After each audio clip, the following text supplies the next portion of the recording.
gawin ng paraan kung talaga mahal mo talaga ako.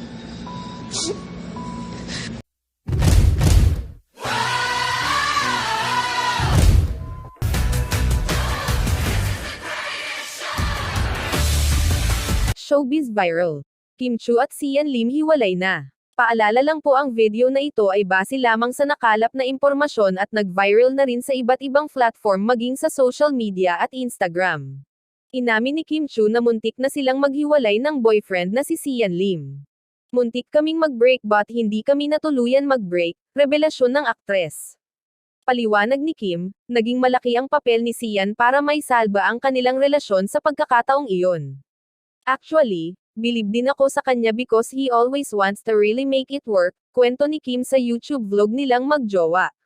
Ang sabi ni Kim, inihanda na nga niya ang sarili na baka mauwi rin sa paghihiwalay ang relasyon nila ni Sian noon, lalo pat dumaan na siya sa breakup dati.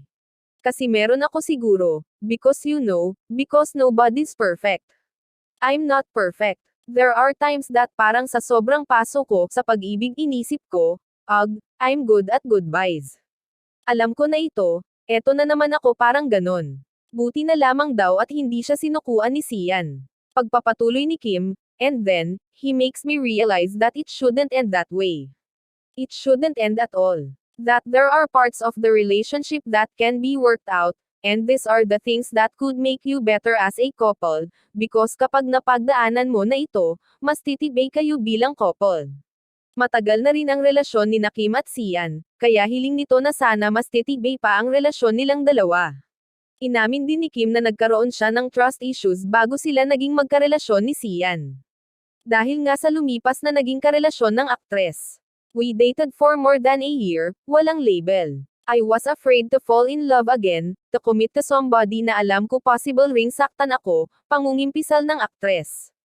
So, yes, may trust issues ako. But then, I'm working on it. Ang masasabi ko lang tamay Sian, I always trust you, we always positive, I love you so much. Ikaw, ano ang masasabi mo? Kung bago ka pa lang sa showbiz ko, huwag kalimutan mag-subscribe, mag-like at i-click ang notification bell, upang lagi kang updated sa susunod na mga showbiz viral ko.